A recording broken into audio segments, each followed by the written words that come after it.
Pasok sa listahan ng mga pinakatiwaling bansa sa Southeast Asia. Ikatlo na ang bansa sa mga may pinakamababang marka sa talamak na korupsyon.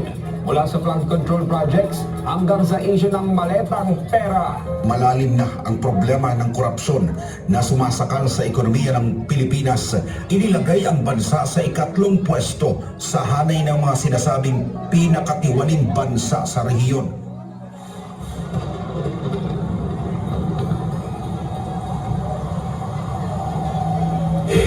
Kulong na yan, mga kurakot! Kulong na yan, mga kurakot! Kulong na yan, mga kurakot! Kulong na yan! Isigaw mo, katotohanan, isigaw mo, Pilipinas, gising! Huwag na tayo mag-iniyak ng isang buwan! Isigaw mo, isigaw mo, katotohanan, isigaw mo, Pilipinas, gising! Huwag na tayo mag-iniyak ng isang buwan! Isigaw mo, Asisya! Isigaw mo, katotohanan, isigaw mo, Pilipinas, gising! Huwag na tayo maging biyag ng isang buwan. Tutuusin, hindi lang naman kami mga kontraktor ang nakikinabang dito. Marami din sa inyo, mga politiko, ang nagpapataba ng bulsa sa pangungurakot. Kawawa po talaga ang mga mamamayang Pilipino kasi ninanakaw lang natin ang kaban ng bayan. Sinong umaahon, tayo ba o sila? Mga ngiti nila habang nagkatubog ka ba? Sila punta sa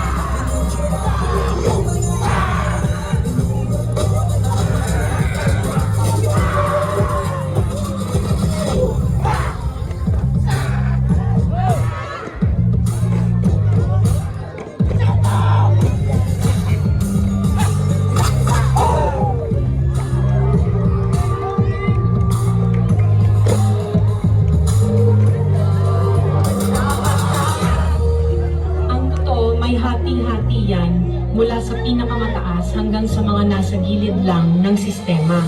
Sa patuloy ng pagdinig sa Senado, kasalat din naman o, apat na proyekto ng gobyerno, 491 projects.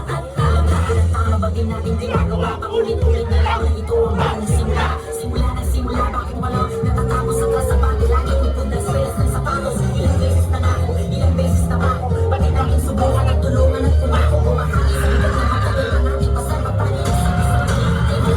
Kaya mas mabilis na bukas.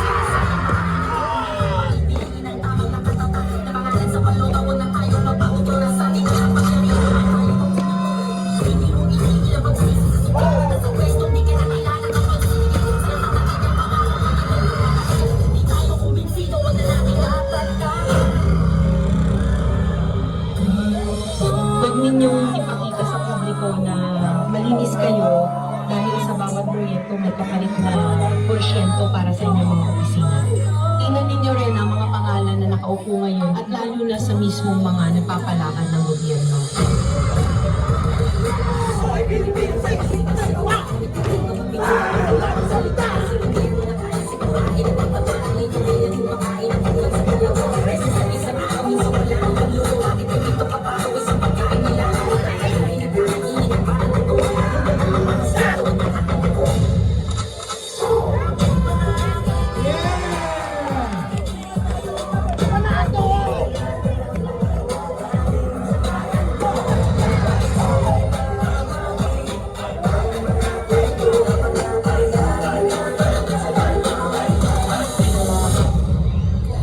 Noong isang taong pa naisiwala na may mga mali-maletang pera o name basura na i-deliver daw sa ilang mga politiko na naglalaman di mano ng bilang bilyones, kundi bilyones ng kickback mula sa pondo dapat ng bayan.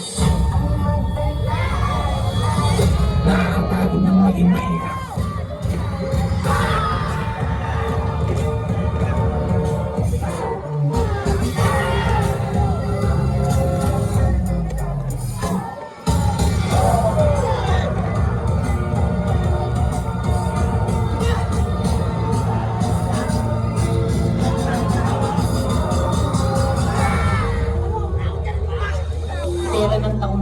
pero tayo ang nakikinabang.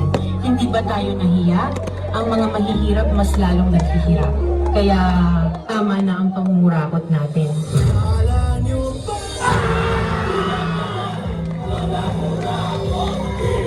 Ulo kaya,